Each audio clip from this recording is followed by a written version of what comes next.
Good morning, students. Today we are going to see about poetic devices. Poetic devices na வேறு ஒன்றும் இல்லை, நீங்கள் already 8th படிச்சிருப்பீங்க இல்லையா, figure of speech. Figure of speech அப்படின்றது தான் poetic devices. ஸோ 9th standardல there are 7 poems for you.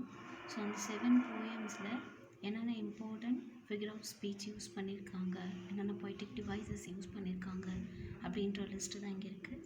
One by ஒன்னாக இப்போ பார்க்கலாம். First one, simile.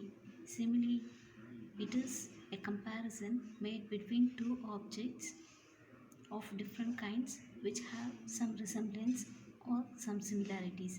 It is introduced by a word of comparison such as like, so, as so, etc. So simile அப்படின்றது ரெண்டு different kinds of object இருக்கு இல்லையா, அந்த ரெண்டு different kinds of ஆப்ஜெக்டை கம்பேர் பண்ணுறது தான். And which have some similarities. So ரெண்டு ஆப்ஜெக்ட்டுக்கும் ஏதோ சம் சிமிலாரிட்டிஸ் இருக்கிறத வச்சு என்ன பண்ணுவாங்க அப்படின்னா கம்பேர் பண்ணுவாங்க. So it is introduced by the comparison word of as, like, so, etcetera. So இந்த மாதிரியான ஆஸ், ஸோ, லைக் அப்படின்ற வேர்ட்ஸை வச்சு கம்பேர் பண்ணுவாங்க.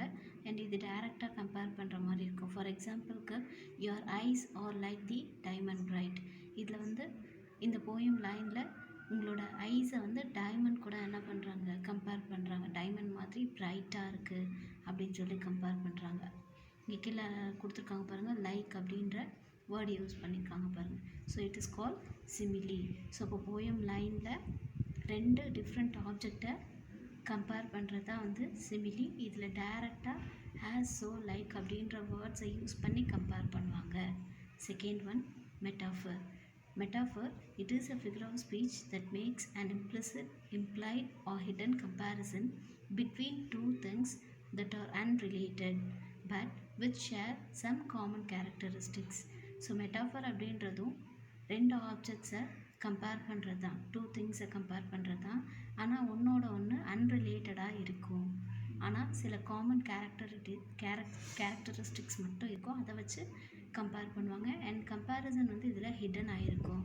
ஸோ இதில் முன்னாடி சிமிலியில் பார்த்த மாதிரி லைக், ஸோ, ஆஸ் அப்படின்ற வேர்ட்ஸை யூஸ் பண்ணியிருக்க மாட்டாங்க. Third one, alliteration. Alliteration is repetition of consonant sounds at the beginning of the words in the same line. Alliteration அப்படின்றது ஒரே லைனில் இருக்கக்கூடிய ரிப்பீட்டட் ஆகக்கூடிய கான்சனன்ட் சவுண்ட்ஸை தான் வந்து alliteration அப்படின்னு சொல்லுவோம். ஃபார் எக்ஸாம்பிளுக்கு sweet creature said the spider. இதில் ஸ்வீட், ஸ்பைடர் அப்படின்றது alliterated words. So S S அப்படின்னு கான்சனன்ட் சவுண்ட்ஸ் வந்து ரிப்பீட் ஆகிருக்கு பாருங்கள். Next one, consonants. Consonants means repetition of similar consonant sounds in the neighboring words. It is used to refer to the repetition of sounds at the end of the word. So consonants அப்படின்றது repetition of similar consonant sounds, alliteration மாதிரியே தான். So consonant sounds வந்து repeat ஆகிட்டே இருக்கும், பக்கத்து வேர்ட்ஸில் அது வரும் அப்படின்னு சொல்லி சொல்கிறாங்க.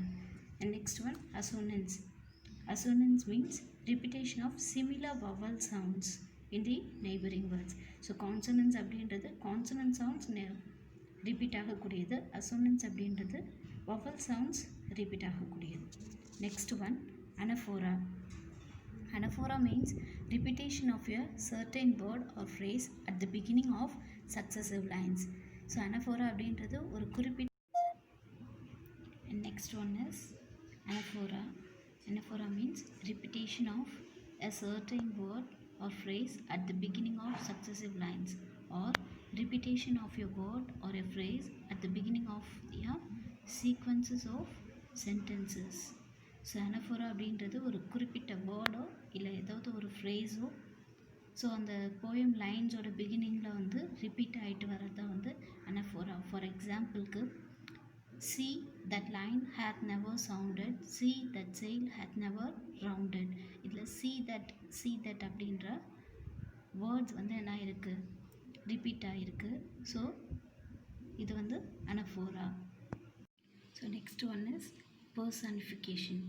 Personification means an inanimate object or abstraction is given human qualities or abilities. So inanimate அப்படின்னா உயிரற்ற. ஸோ ஒரு உயிரற்ற ஒரு பொருளுக்கு வந்து ஹியூமன் குவாலிட்டிஸோ இல்லை ஹியூமன் எபிலிட்டிஸோ கொடுக்குறது தான் வந்து personification. ஃபார் எக்ஸாம்பிளுக்கு இப்போது giving human qualities to non-living things is called personification. So next one, imagery.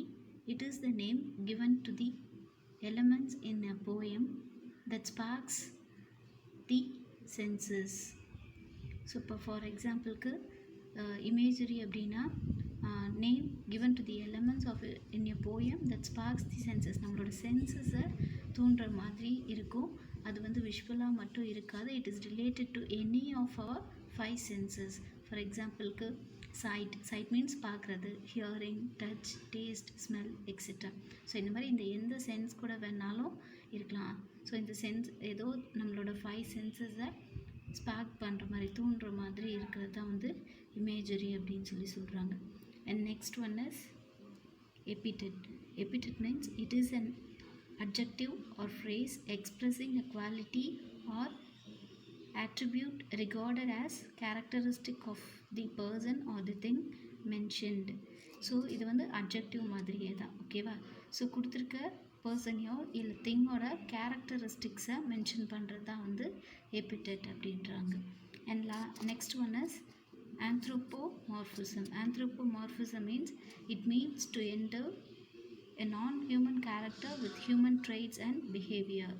So personification மாதிரியே தான், ஓகேவா? ஸோ நான்-ஹியூமன் கேரக்டருக்கு ஹியூமன் ட்ரைட்ஸ் அண்ட் பிஹேவியரை கொடுக்குறது தான் வந்து anthropomorphism அப்படின்றாங்க. And next one is rhyming words. So rhyming words already இன்னும் இல்லையா? So it makes the last words in the lines produce the same sound. So last words வந்து same sound produce பண்ணுறது தான் வந்து rhyming words. And next one is rhyme scheme.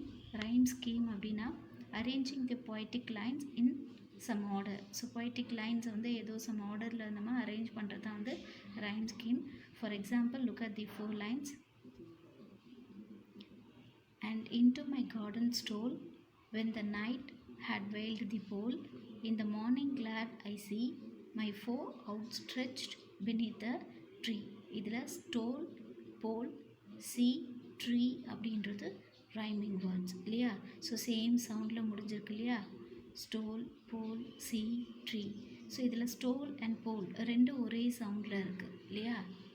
So அதுக்கு நம்ம we have to mention A A, C tree அப்படின்றது ஒரே சவுண்டில் இருக்குது இல்லையா? ஸோ அதுக்கு நம்ம we have to mention B B. So the rhyme scheme of the stanza is A A B B. And next one, last one is hyperbole. Hyperbole இதில் கொடுக்கல, இருந்தாலும் just you have to know that ma. So hyperbole அப்படின்னா you have what is mean by hyperbole அப்படின்னா exaggerating something, ஓகேவா? So அந்த poem லைன்ஸில் ஏதோ ஒரு thing கொடுத்துருக்காங்க அப்படின்னா அது ரொம்ப எக்ஸாஜரேட் பண்ணி சொல்கிறது தான் வந்து ஹைப்பர்போல். தேங்க்யூம்மா.